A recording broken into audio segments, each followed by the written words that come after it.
పేరు మేకల వెంకటేష్. నేను 6వ డివిజన్ కార్పొరేట్ అభ్యర్థిగా మీ బొమ్మకల్ మరియు గుండ్రుపల్లె అభ్యర్థిగా మీ ముందుకు వస్తున్నాను. మేము గతంలో మా శ్రీమతి గారు వార్డు మెంబర్గా చేశారు, ఐదవ వార్డు మెంబర్గా. అప్పుడు చాలా వరకు మా మంచి పథకాలు అంటే ఇంటింటికి మిషన్ భగీరథ నీరు అందించడం, సీసీ రోడ్ల నిర్మాణం, విధి దీపాల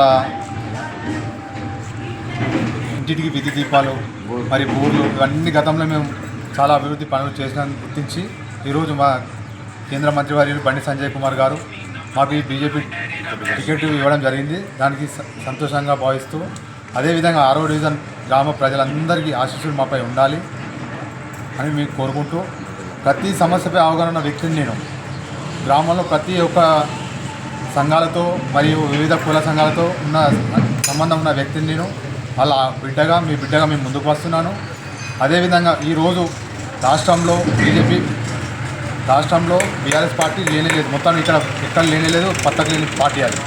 కాంగ్రెస్ పార్టీలా ఉన్నది కానీ రూలింగ్ పార్టీ కాంగ్రెస్ పార్టీ, కానీ అందులో ₹1 నిధి లేదు, పనిచేసే అవకాశం లేదు. కంప్లీట్గా రోడ్లు అయితే ఇక్కడ గెలిచి 2 సంవత్సరాల నుండి ఇంతవరకు ఎక్కడ కట్టెడ్ మట్టి పోసింది లేదు, ఒక రోడ్ వేసింది లేదు, ఒక లైట్ పెట్టింది లేదు.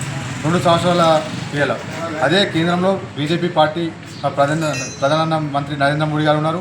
ఇక్కడ అదేవిధంగా కరీంనగర్ మేయర్కి ఇట్లా అవకాశం బీజేపీకి కల్పించినట్లయితే ఇక్కడ 6వ డివిజన్ అభివృద్ధికి నేను అన్ని వేళ అందుబాటులో ఉంటానని, సహకరిస్తానని, కేంద్ర నిధులతోటి 6వ డివిజన్ అభివృద్ధి పదంలో నడిపిస్తానని ప్రతి ఒక్కరికి హామీ ఇవ్వడం జరుగుతుంది.